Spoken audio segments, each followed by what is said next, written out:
अस्सलाम वालेकुम नाज़रीन, welcome back to world cup हंगामा। वर्ल्ड कप का आगाज़ बाकायदा तौर पर हो चुका। पहला टाकरा हुआ है न्यूजीलैंड और इंग्लैंड के दरमियान और उम्मीद की जा रही थी कि ये ज़बरदस्त मैच होगा और बदले लिए जाएंगे। आज जिस तरह से हमने देखा कि लास्ट वर्ल्ड कप में ड्रॉ हुआ मैच, सुपर ओवर तक बात गई, वो भी ड्रॉ हुआ। फिर बाउंड्रीज़ के ऊपर हमने देखा कि इंग्लैंड को जीत दे दी गई। बदला तो आज लिया गया है न्यूजीलैंड की जानिब से, मगर इस कदर वन साइडेड मैच की उम्मीद नहीं की जा रही थी जो कि हुआ है। 9 विकेटों से न्यूजीलैंड ने ये मैच, पहला मैच वर्ल्ड कप का जो ओपन था, पहला मैच वो अपने नाम किया है। 282 रन का सिर्फ हदफ दे सका इंग्लैंड और जवाब में हमने देखा सिर्फ एक विकेट के नुकसान पर क्या ज़बरदस्त बल्लेबाजी हमें आज देखने को मिली है। कॉनवे की बात कर लें आप, ख़ास तौर पे रचिन की बात कर रहे हैं कि रचिन जिनका नाम भी रखा गया है सचिन और राहुल द्रविड़ के नाम के ऊपर और उनके वालिद की जानिब से ये बात बताई गई, तो क्या ज़बरदस्त बल्लेबाजी उनकी जानिब से हमें देखने को मिली और प्लेयर ऑफ द मैच भी वही थे। तो हमारे पैनलिस्ट अब्दुल रऊफ साबिक टेस्ट क्रिकेटर हमारे साथ ही मौजूद हैं। पहला मैच जो उम्मीद की जा रही थी कि शायद एटलीस्ट मुकाबला तो देखने को मिलेगा, लेकिन वन साइडेड गया। जी बिल्कुल, जिस तरह है पूरी वर्ल्ड क्रिकेट ये एक्सपेक्ट कर रही थी कि एक दोनों बड़ी टीमें हैं वर्ल्ड क्रिकेट की और बड़ा अच्छा एक मैच होगा इनके दरमियान में और काफ़ी कांटेदार या क्लोज मैच होगा, उस तरह का तो नहीं हुआ। मगर जिस तरीके से न्यूजीलैंड ने क्रिकेट खेली है और स्पेशली पहले फील्डिंग में, बॉलिंग में आउट क्लास किया इंग्लैंड को और उसके बाद बैटिंग में, तो वो मेरा ख्याल है कि एक रिमार्केबल अचीवमेंट है और न्यूजीलैंड को आगे चलकर इस टूर्नामेंट में इस विक्ट्री से बहुत बड़ा बूस्ट मिलेगा। और दूसरी जानब जो इंग्लैंड की टीम है, इसमें कोई डाउट नहीं कि इस टूर्नामेंट की सबसे फेवरेट टीम, सबसे बेस्ट टीम और सबसे जो स्ट्रॉन्ग टीम है वो इंग्लैंड की टीम है। अप डाउन्स आते रहेंगे क्योंकि काफ़ी आगे मैचेस पड़े हुए हैं, मगर थोड़ा सा इसने इंग्लैंड को बैकफुट पर कर दिया क्योंकि आगे उसका ऑस्ट्रेलिया से भी मैच है, पाकिस्तान से या इंडिया से, बड़ी टीमों से मैच है। तो ये जो एक बड़े मार्जिन से न्यूजीलैंड की फतह और इंग्लैंड की शिकस्त है, तो इसमें मेरा ख्याल है कि काफ़ी चीज़ें इंग्लैंड को दोबारा सोचनी पड़ेंगी, रीप्लान करना पड़ेगा और स्पेशली जो शफलिंग उनकी बैटिंग आर्डर में है। अभी तक वो मोइन अली का वो बैटिंग आर्डर जो है वो एडजस्ट करने में कामयाब नहीं, कभी उसको नंबर 5 पे, कभी 7 पे। मेरा ख्याल है कि अगर जिस तरह उसको पहले इन्होंने किया था वन डाउन पे ट्राई, या तो वन डाउन उनका नंबर 1 था या नंबर 7 पे उनको खिलाएं, तो इन बिटवीन मेरा ख्याल है कि जो उनके बैट्समैन अगर वो प्रॉपरली वहाँ पर आएँ तो ज़्यादा बेहतर होगा उनके लिए। प्रॉपरली वहाँ पर आए ज़्यादा बेहतर होगा। मैच समरी पर अगर हम नज़र डाल लें तो इंग्लैंड की तरफ से सिर्फ एक खिलाड़ी ऐसे थे जो कि 50 कर सके, यानी उन्होंने 77 स्कोर किया, जो रूट की मैं बात कर रहा हूँ। साथ साथ जो बटलर की बात करें तो उन्होंने 43 रन बनाए। बेस्टो की बात करें 33 रन बना सके, जबकि न्यूजीलैंड की तरफ से ज़बरदस्त हमें बल्लेबाजी देखने को मिली। डेविन कॉनवे की जानिब से 152 रन बनाए उन्होंने 121 गेंदों पर, जबकि सिर्फ 96 गेंदों पर 123। ये दोनों नॉट आउट खिलाड़ी मैं आपको बता रहा हूँ रचिन रविंद्रा की जानिब से। और अगर हम बॉलिंग पर नजर डालें तो मैट हेनरी की जानिब से 3 विकेटें ली गई, 48 रन दिए गए और ग्लेन फिलिप्स 2 विकेटें ली, 17 रन, 3 ओवर्स इन्होंने सिर्फ करवाए। और साथ साथ सेंटर की बात करें तो इन्होंने भी 2 विकेटें ली हैं, 10 ओवर्स इन्होंने पूरे कराए और 37 रन इन्होंने दिए। क्या लगता है इस मैच के अंदर कमाल हमें ज़्यादा बॉलिंग का देखने को मिला न्यूजीलैंड की तरफ से कि जो इंग्लिश बल्लेबाज थे वो चल ही नहीं सके? देखिए मेरा ख्याल है कि अर्ली ऑन क्रेडिट तो उसको देना पड़ेगा जो न्यूजीलैंड ने बॉलिंग की है और स्पेशली जो उनके स्पिनर्स हैं, सेंटनर ने बहुत अच्छी बॉलिंग किया। उसके बाद जो डिज़ास्टर था वो फिलिप्स से शुरू हुआ जब वो एक पार्ट टाइम बॉलर्स ने आकर 2 ऊपर नीचे विकेटें ली हैं, तो उसने काफ़ी ज़्यादा मुश्किलात से 2-4 किया। और स्पेशली जब अगर इंग्लैंड की आप देखें 188 फॉर 4 थे उस वक्त, बटलर जो उनके कैप्टन है वो खेल रहे थे 43 पे और साथ उनके जो रूट वो 50 रन पर खेल रहे थे और उस वक्त लग रहा था कि ये एक बड़ी पार्टनरशिप बिल्ड करने में कामयाब हो जाएंगे और इंग्लैंड 350 या इसके नज़दीक पहुंच जाएगा। मगर उसके बाद जिस तरीके से हेनरी ने वापस आकर बॉलिंग की और 2 विकेटें ली, उसने बिल्कुल उनकी जो बैकबोन थी इंग्लैंड की बैटिंग लाइन की वो तोड़ कर रख दी। और मेरा ख्याल है कि थोड़ा सा इनको बैटिंग में भी प्लान दोबारा करना पड़ेगा और उसको एग्जीक्यूट बेहतर तरीके से करना पड़ेगा क्योंकि आप इसको एक फ्लुएंस में नहीं जा सकते। यहाँ पर पार्टनरशिप जो है वनडे क्रिकेट में वो आपको बिल्ड करनी पड़ेगी। अगर आपके 2 सेट बैट्समैन, आपका कैप्टन और जो आपके मेजर बैट्समैन हैं वो 50 रन पर खेल रहे हैं, तो आप उनकी मेरा ख्याल है कि ड्यूटी थी कि वो 50 ओवर पूरा खेलते और मैच को ज़्यादा से ज़्यादा वो एक बड़े टारगेट की तरफ लेकर जाते। मगर थोड़ी सी आप कह सकते हैं कि इन रिस्पॉन्सिबल शॉट्स उन दोनों ने खेली और अपनी विकेटें गंवाई, इस वजह से वो बड़ा टारगेट नहीं कर सके। और इंडियन पिचेस पर 283 या 300 से कम रन मेरा ख्याल है कि वो अचीवेबल है। और स्पेशली जो न्यूजीलैंड की टीम जिस तरह बैटिंग है उनकी, कॉनवे है और जिस तरह रविंद्र है, उसके बाद विलियमसन उनके कैप्टन आज तो नहीं खेले मगर फिलिप्स हैं, और बड़ी एक जिम नेशम है, मिचेल्स हैं, एक बड़ी बैटिंग लाइन है उनकी। उनके लिए 300 रन या इससे कम का टारगेट चेज करना बहुत आसान है। अच्छा, आपने जिक्र किया ग्लेन फिलिप्स का कि पार्ट टाइम बॉलर हैं, मगर पार्ट टाइम बॉलर आता है मैदान में वर्ल्ड कप के मैच में, और इंग्लिश टीम जिसको फेवरेट करार दिया जा रहा था, ज़ाहिर है डिफेंडिंग चैंपियंस, तो वहाँ पर आके 2 विकेटें ले जाना क्या वजह है? स्पिनर्स को ज़्यादा सपोर्ट कर रही हैं पिचेस? देखिए मेरा नहीं ख्याल, क्योंकि ये जो पिचेस हैं जो इंडिया में है, ये स्पेशली जो अर्ली ऑन आपकी पहली इनिंग होगी, जिस तरह आज न्यूजीलैंड ने टॉस जीता है और पहले बॉलिंग का फैसला किया, और उनका फैसला कितना उनके हक में गया? बिल्कुल दुरुस्त फैसला था, क्योंकि अर्ली ऑन जो आपके 10 ओवर्स होते हैं उसमें सीम बॉलर्स को सपोर्ट करती हैं, और उसके साथ जो आपके स्पिनर्स होते हैं उनका भी थोड़ा सा बॉल उन पिचेस पर ग्रिप होता है। मगर अगर आप विकेटें अर्ली ऑन ना लें और आपकी पार्टनरशिप बिल्ट हो जाए, फिर ये बिल्कुल फ्लैट ट्रैक्स बन जाते हैं, जिस तरह आपने सेकंड इनिंग में देखा जो न्यूजीलैंड ने खेली। और उसके बाद जब बटलर और जो रूट सेट होकर खेल रहे थे तो लग रहा था 350 तक इंग्लैंड की टीम जाएगी। यानी आप कह रहे हैं कि वाकई हाई स्कोरिंग गेम हमें देखने को, जिस तरह हमने पहले भी डिस्कस किया था प्री में, कि वार्म अप मैचेस भी हमने उठा के देखे, हमने बाबर आजम की गुफ्तगू भी सुनी, उन्होंने भी यही कहा था कि जी हमें हाई स्कोरिंग गेम्स यहाँ पे देखने को मिलेंगी क्योंकि बैटर्स की फेवर में है ये पिचेस।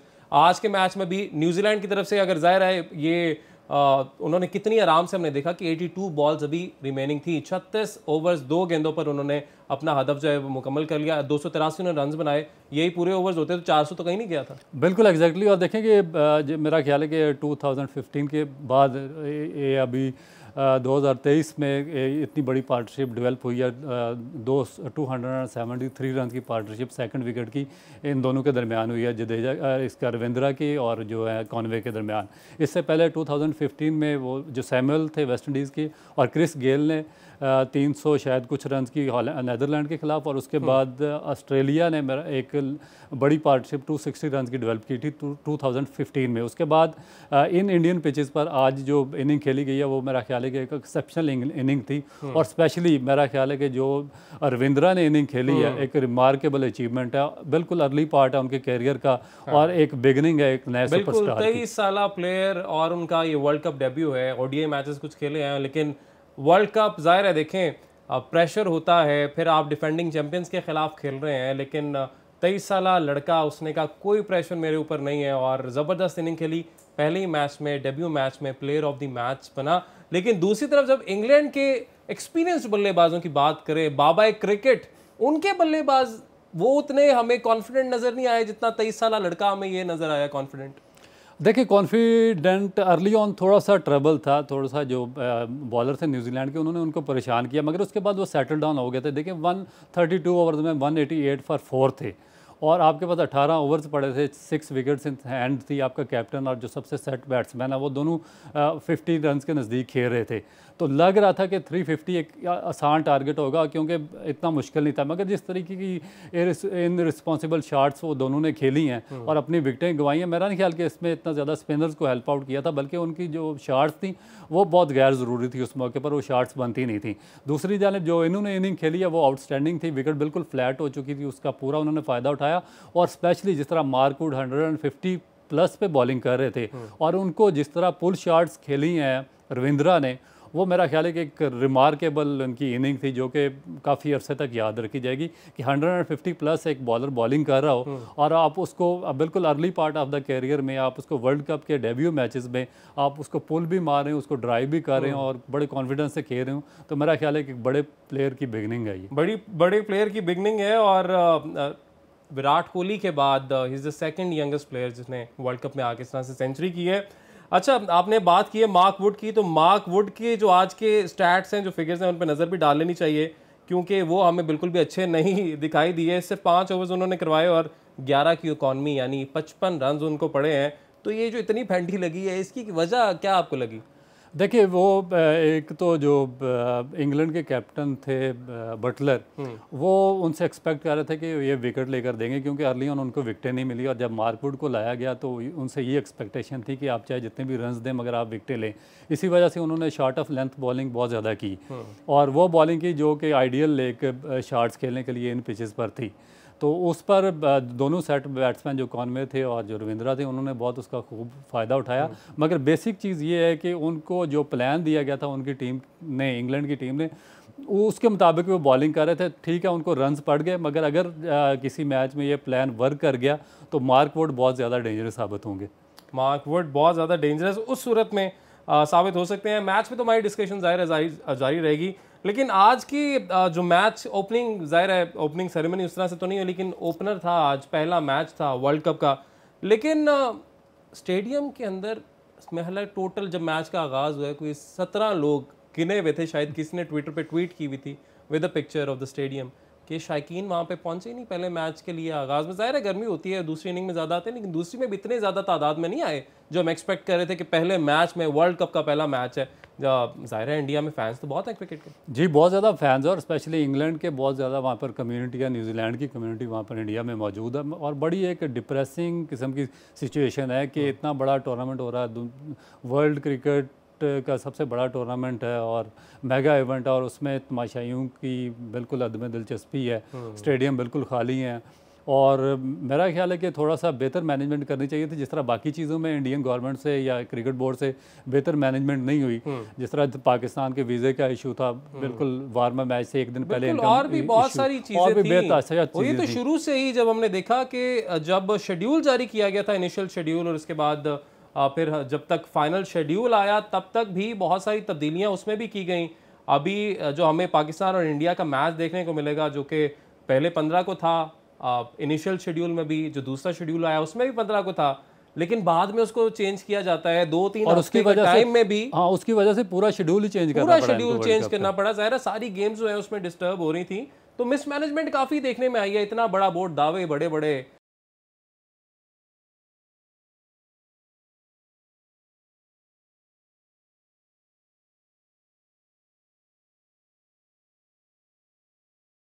बात हो रही है आज वर्ल्ड कप का आगाज हुआ है, पहला मैच, और वो भी अहमदाबाद में नरेंद्र मोदी स्टेडियम। कहा यह जा रहा था जी कि 1.25 लाख का क्राउड होगा ओपनिंग मैच के अंदर।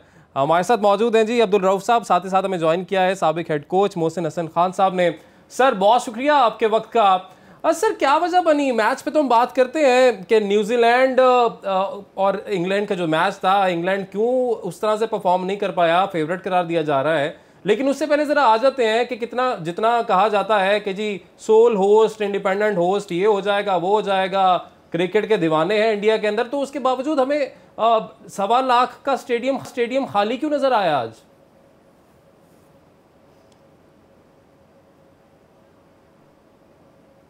जी मोहसिन साहब सुन सकते हैं आप?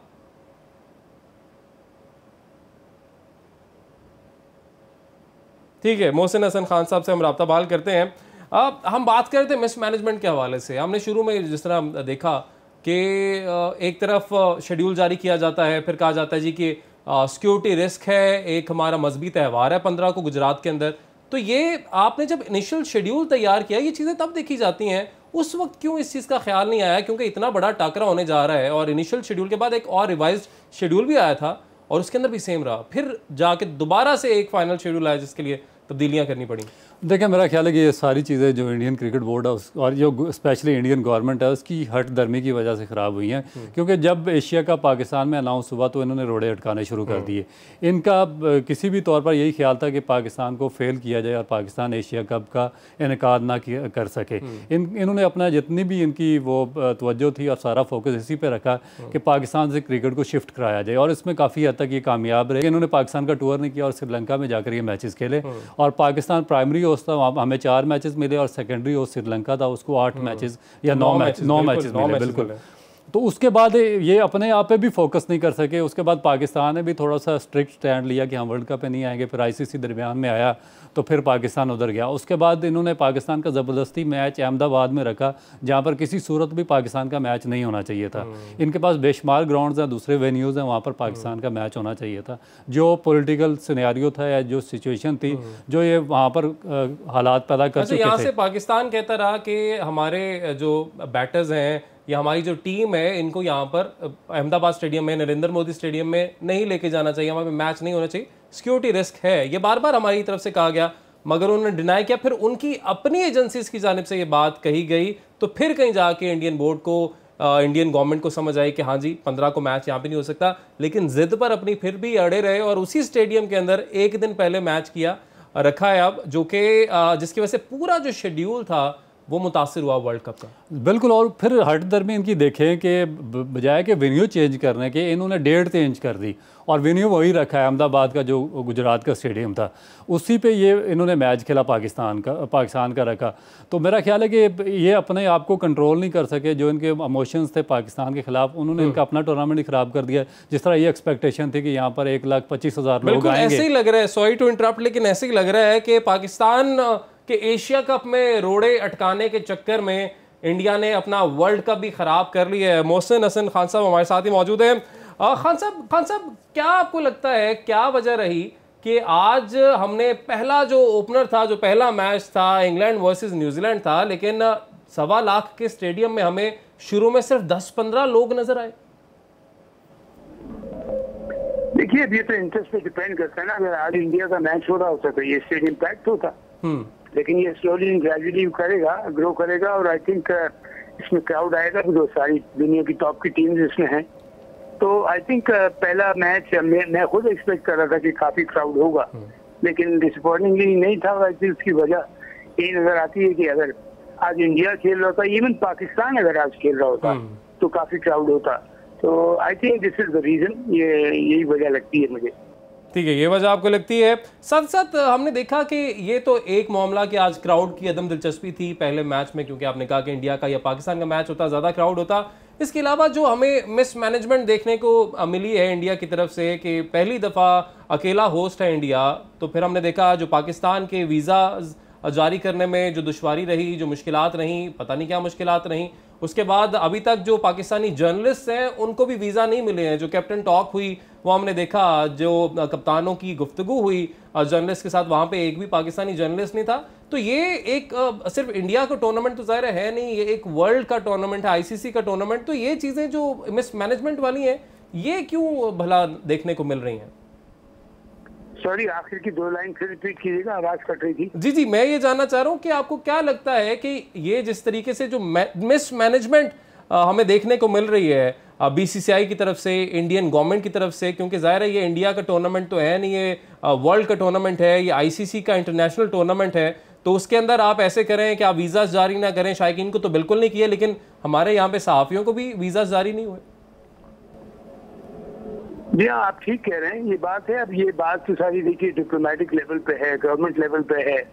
आई थिंक गवर्नमेंट का कोई जो रिप्रेजेंटेटिव होगा वो आपको इस बात का सही जवाब दे सकेगा। और मैं खुद इस बात पे हैरान हूँ कि कुछ हमारे जर्नलिस्ट को भी और कुछ लोगों को भी जो वीजा देने का वो हो रहे हैं, हेजिटेंट है, नहीं होना चाहिए। और इसलिए वर्ल्ड कप कराया है कि वेन्यू है, और खासतौर पे इंडिया, मतलब जहाँ तक चाहे पाकिस्तान में वर्ल्ड कप हो रहा हो या दुनिया में कहीं पे भी हो रहा हो, इंडिया में हो रहा हो कहीं पे भी, पाकिस्तान इंडिया का मैच ऐसा है कि जिसको दुनिया भर के लोग देखते हैं, सिर्फ पाकिस्तानी इंडियंस ही नहीं। तो ये खासतौर पे भी पाकिस्तानी इसको जर्नलिस्ट को भी और पब्लिक को जो वीजे की प्रॉब्लम है, मेरे हिसाब से तो बिल्कुल नहीं होना चाहिए। लेकिन इसका तो सही जवाब आपको डिप्लोमेटिक लेवल पर मिल सकता है। बिल्कुल सर, आज के मैच की बात करते हैं। एक अच्छा टाकरा हम एक्सपेक्ट कर रहे थे न्यूजीलैंड और इंग्लैंड के दरमियान। ज़ाहिर है इंग्लैंड ने 3-1 से सीरीज़ में भी रिसेंटली हराई न्यूजीलैंड को।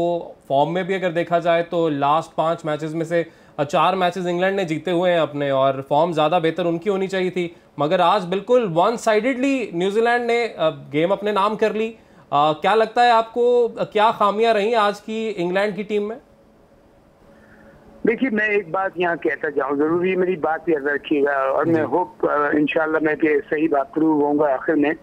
ये कंडीशंस जो हैं वो आपको कहीं ऐसी ड्रास्टिक चेंजेस नहीं मिलेंगी। क्लाइमेट की कंडीशंस कहीं ये नहीं कि ओवरकास्ट आया हुआ है और पीछे वो है, बहुत सारा बॉल स्विंग हो रहा है अच्छी, और फिर उसके बाद परफेक्ट बैटिंग पिचेस मिलेंगी। अब 3 टीमें हैं यहाँ जो मैं फील करता हूँ, ऑस्ट्रेलिया, इंग्लैंड और न्यूजीलैंड। ये इतनी डेंजरस टीमें होंगी यहाँ पे, बिकॉज ये बिल्कुल प्रोफेशनल क्रिकेट खेलेगी। आप देखिए जैसे आज न्यूजीलैंड ने to start with England favourite थी, लेकिन न्यूजीलैंड ने उनको आउट क्लास कर दिया, बिल्कुल आउट क्लास कर दिया। बॉलिंग भी बड़ी अच्छी की, फील्डिंग अच्छी की, उसके बाद रन भी उन्होंने 1 विकेट के ऊपर सारे रन कर दिए। और इसे ऑस्ट्रेलिया और ये जो तीसरी टीम है आपकी टीम इंग्लैंड की टीमें हो गई, और इवन तो सर ये लोग खेलेंगे प्रोफेशनल क्रिकेट और इनको बैटिंग विकेट मिली है, इनको पता है कंडीशन चेंज नहीं होगी। अगर एक टीम ने 300 350 भी कर दिया तो उसके ऊपर ये रन करने की वो पूरी अहलियत रखते हैं, बिकॉज प्रोफेशनलिज्म बहुत काउंट करता है। अच्छी टीम जब होती है अगर उनमें प्रोफेशनलिज्म भी आ जाता है, जो कि तीनों इंग्लैंड, ऑस्ट्रेलिया, न्यूजीलैंड की टीम में है। आज इंग्लैंड के वो परफॉर्मेंस नहीं हो पाई जो एक्सपेक्ट किया जा रहा था, लेकिन उसको आप क्रेडिट दीजिए न्यूजीलैंड को, उन्होंने कितनी कमाल की क्रिकेट खेली है कि अच्छी बॉलिंग की और फील्डिंग। तो मैं समझता हूँ कि जो तीन टॉप की टीम्स हैं, न्यूजीलैंड, ऑस्ट्रेलिया, साउथ अफ्रीका, इन सब में से बेहतरीन जो फील्डिंग साइड है वो न्यूजीलैंड की है। तो फील्डिंग सपोर्ट बड़ी जबरदस्त बॉलर को मिलती है। अब यही रन जो थे 260 समथिंग जो थे वो हो सकता है 350 रन होते अगर फील्डिंग इतनी अच्छी नहीं होती। बॉलिंग उन्होंने बड़ी नफी तुली बॉलिंग की। बैटिंग पिचेस हैं, बैटिंग पिचेस पे हमें भी ख्याल रखना पड़ेगा कि यहाँ पे स्पीड काम नहीं आएगी, यहाँ पे समझदारी काम आएगी, जिसमें स्लो रन होता है, तेज बाउंसर होता है, स्लो बाउंसर होता है। आज देखिए जिस तरह उनका हेनरी बॉलिंग कर रहा था, उसने बाउंसर भी की, तेज बाउंसर भी, स्लो बाउंसर भी की, गुड लेंथ पे भी बॉल किया, यॉर्कर भी किया, फिर फील्डिंग सपोर्ट उसको जबरदस्त मिली। तो उन्होंने बड़ी मुश्किल से जाके इंग्लैंड ने 260 आई थिंक 2 या 264 किया, तो उसके बाद उन्होंने कितना कंफर्टेबली उसको कर दिया। तो इन तीन टीमों के लिए मैं अपनी टीम को सबसे पहले कहूंगा, पाकिस्तान को, कि हमारी टीम बहुत समझदारी से क्रिकेट खेलना पड़ेगी, बिकॉज कंडीशंस उनको पता है कि ये फर्स्ट हाफ और सेकंड हाफ में कोई इतनी चेंज नहीं होने वाली, बिकॉज पाकिस्तान और जो इंडियन पिचेस हैं तकरीबन उनका नेचर एक जैसा बराबर है। अगर बैटिंग विकेट बनती है तो रत्ती भर फर्क पड़ता है सेकंड हाफ में, वो भी ना होने के बराबर, अनलेस कोई एकदम से बारिश आ जाए या कोई बात हो जाए, कंडीशन थोड़ी क्लाउडी हो जाए, ओवरकास्ट आ जाए, बॉल थोड़ा स्विंग करना शुरू हो जाए। अदरवाइज या फिर वो उसका जो फैक्टर होता है ड्यू फैक्टर, वो मुझे नहीं लगता कि अभी तक यहाँ हो पाएगा, जैसे कि इससे पहले टूर्नामेंट खत्म हो जाएगा। अगर वो आया तो ड्यू फैक्टर डेफिनेटली मैटर करेगा। लेकिन मैं उसी बात पे आऊंगा कि ये आप इंग्लैंड, ऑस्ट्रेलिया और न्यूजीलैंड को आप देखिएगा ये कितनी प्रोफेशनल क्रिकेट खेलेंगे। हालांकि न्यूजीलैंड ने तो आज उनका कैप्टन भी नहीं खेला है, इंग्लैंड ने अपना बेंच स्टोक नहीं खेला है। उसके बाद देखिए क्वालिटी ऑफ क्रिकेट जो थी, चाहे वो फील्डिंग हो, बॉलिंग हो या बैटिंग हो, चाहे कैप्टनसी हो, हर शोबे में यकीनी तौर पर जबरदस्त उन्होंने परफॉर्म किया है। ये एक तरह से अलार्मिंग है हमारी टीम के लिए। अच्छा मोहसिन हसन खान साहब, आपने अब जिक्र किया है क्योंकि हमारी टीम का कि वो किसी को, उनको पता है वो किसी टीम को ये नहीं ले सकते कि हम अपनी होम कंडीशन में तो हम जीत जाएंगे। और पाकिस्तान को खास तौर पर अपनी टीम को इस चीज का बहुत ख्याल रखना पड़ेगा। सर जैसे आपने कहा कि हमें इस चीज़ का बहुत ख्याल रखना पड़ेगा, तो इस वक्त जो हमारी टीम है, मैं ये भी आपसे जानना चाहूँगा, आप क्योंकि हेड कोच भी रहे हैं, तो इस टीम को आप कैसे देख रहे हैं, पाकिस्तान की टीम जो वर्ल्ड कप के मैदान में उतरी है? देखिए मैं इस वजह से नहीं कह रहा हूँ कि मैं अपने पाकिस्तानी हूँ, टीम हमारी बहुत अच्छी है, प्लेयर्स हैं, पोटेंशियल है। अब खिलाया किस तरह जा रहा है, आपने फॉर एग्जाम्पल मैं फखर इमाम की आपको मिसाल दूं, उसको इन एंड आउट करके उससे कॉन्फिडेंस छीन लिया है। इसी तरह कुछ और प्लेयर्स भी हमारे, इमाद वसीम टीम में क्यों नहीं है, मैं ये पूछना चाहता हूँ, इमाद वसीम टीम में क्यों नहीं है? हाँ कोई जेन्युइन रीजन है नहीं है टीम में, चाहे वो इंजरी हो, चाहे वो डिसिप्लिन हो, फेयर इनफ, ठीक है, आप बिल्कुल डिसिप्लिन और इंजरी पे तो आदमी बाहर हो ही जाता है, लेकिन बताएं तो आप, इमाद वसीम बहुत यूजफुल क्रिकेटर है, खासतौर पर शॉर्टर वर्जन में, चाहे वो T20 हो या वनडे हो। तो लेकिन उसके अलावा देखा जाए तो टीम हमारे पास है। दूसरी बात, आप मुझे देख के बहुत अफसोस हो रहा था एशिया कप में कि क्या प्लानिंग से हम खेल रहे हैं कि नेपाल के खिलाफ भी सारे फास्ट बॉलर खेल रहे हैं, बांग्लादेश के खिलाफ भी खेल रहे हैं, इंडिया के खिलाफ भी खेल रहे हैं। आपने तो हमारे बॉलर्स को गिरा दिया पहले। ये इसका सारा कसूर जो है ये मैनेजमेंट की तरफ जाता है, कप्तान की तरफ जाता है कि भाई, और कप्तान अगर आपका लेट से अगर थोड़ा, मैं सुनता रहता हूँ कि एग्रेसिव नहीं है या वो नहीं है, तो आपकी मैनेजमेंट क्या कर रही है? वो किस लिए भेज रही है? जो पीसीबी उनको लाखों करोड़ों रुपए जो दे रहा है वो किस चीज से दे रहा है? कि अगर लड़के अपनी मेहनत से मैच जीत गए तो वेरी गुड, और अगर मैनेजमेंट का बहुत बड़ा रोल होता है कोचेस का और हेड कोच का खास तौर पर। और ये होता है, देखिए क्रिकेट जो है वो फिजिकली गेम तो है बहुत स्ट्रांग, लेकिन मेंटली बहुत स्ट्रांग गेम है।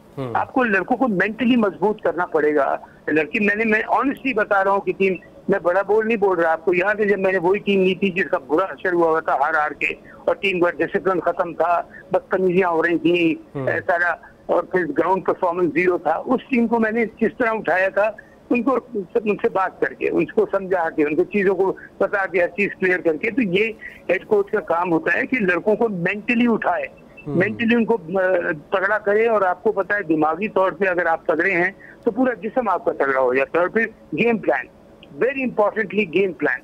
इसी मेरी टीम को, इसी हमारी टीम को आप अच्छा मेंटली टफ करें और अच्छा गेम प्लान दें तो ये टीम आप देखिए कितने अच्छे रिजल्ट देगी। अगर ये चीज नहीं होगी तो आई एम सॉरी टू से कि आप किसी भी टीम के खिलाफ खेल रहे हैं, आप मैच नहीं जीत पाएंगे।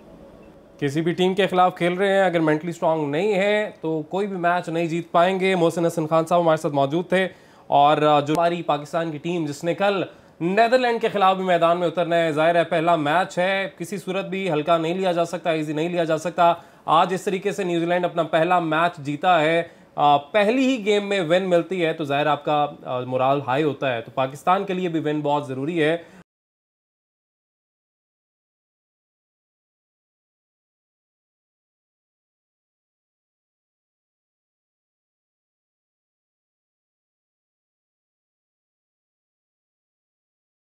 पाकिस्तान के मैच की बात कर लेते हैं जो कि कल नेदरलैंड के खिलाफ हमारी टीम मैदान में उतरेगी। जाहिर है 2 वार्म अप मैचेस हारे, एशिया कप के आखिरी 2 मैचेस, अहम मैचेस हारे, और ये 4 मैचेस, जाहिर है आप कहेंगे बहुत से लोग कि भाई वार्म अप मैचेस को तो काउंट ना करें, लेकिन a win is a win, a game is a game. उनकी तरफ से भी नेशनल टीम मैदान में थी, हमारी तरफ से भी नेशनल टीम मैदान में थी, तो जीत जो है वो जीत होती है। तो बहरहाल इन सारी डिफीट्स के बाद हमारी टीम जो है कल नेदरलैंड्स के साथ के खिलाफ मैदान में उतरेगी। तो हमारी टीम इस वक्त रऊफ जो कॉम्बिनेशन है, ज़ाहिर है बहुत सारी हमने देखा कि मिसहैप्स, जैसे नसीम शाह की इंजरी, शोल्डर इंजरी, हमें इसके बाद ऐसा लगा कि शायद हमारे पास कोई बैकअप प्लान ही नहीं है। और फिर हमारे सिलेक्टर साहब आके कहते हैं जी कि हसन अली को हमने इंक्लूड कर लिया, और ऐसे बात करते जैसे बड़ी मजबूरी में किया है। मतलब ऐसा तो तासुर आपको फिर भी नहीं देना चाहिए कि अगर आपने मजबूरी में भी किया, आप टीवी पे आके तासुर दे रहे हैं कि जी सिर्फ इसलिए किया है क्योंकि एक्सपीरियंस था, इसलिए हसन अली को शामिल किया है। तो ये जो स्क्वाड है पाकिस्तान का जो कि वर्ल्ड कप खेलने के लिए, ज़ाहिर है रिजर्व्स तो अभी नहीं है, वो तो कोई इंजर्ड होगा तो आएंगे। तो इस स्क्वाड को कैसे देख रहे हैं आप? देखिए बेसिक चीज़ ये है कि आपने आज एक बड़ा जो टॉप टीम है उनका मैच देखा जिसमें विलियमसन भी नहीं खेले, और उसके बाद जो इंग्लैंड के बेन स्टोक्स है, जो उनके दोनों मेजर जो प्लेयर थे दोनों टीमों की तरफ से, उन्होंने पार्टिसिपेट नहीं किया। उसके बावजूद आप जो न्यूजीलैंड की बैटिंग परफॉर्मेंस देख लें कि उन्होंने 1 विकेट से इंग्लैंड जैसी टॉप टीम के खिलाफ विक्ट्री ली। और दूसरी जानिब जो इंग्लिश टीम थी उसको थोड़ी किसी हद तक बेन स्टोक्स की कमी महसूस हुई है, मगर अगर आगे चलकर आप देखेंगे तो उनको इतना ज़्यादा प्रॉब्लम नहीं होगा, क्योंकि एक तो इनकी रोटेशन पॉलिसी बहुत अच्छी होती है, दूसरा इनके पास बैकअप प्लान होता है, तीसरा इन्होंने अपने वो जो बेंच की जो पावर होती है बहुत स्ट्रॉन्ग रखी होती है, और ये रोटेशन पॉलिसी से डरते नहीं है। ना इनके जो सीनियर प्लेयर हैं वो किसी नए प्लेयर के आने से, टैलेंटेड प्लेयर के आने से इनसिक्योर होते हैं, ना फिर इनका जो क्रिकेट बोर्ड होता है वो बार बार चेंज होता है, ना उसमें म्यूजिकल खेल का चेयर का खेल चलता है कि आज कोई चेयरमैन है, 3 महीने बाद दूसरा आएगा, फिर तीसरा आएगा।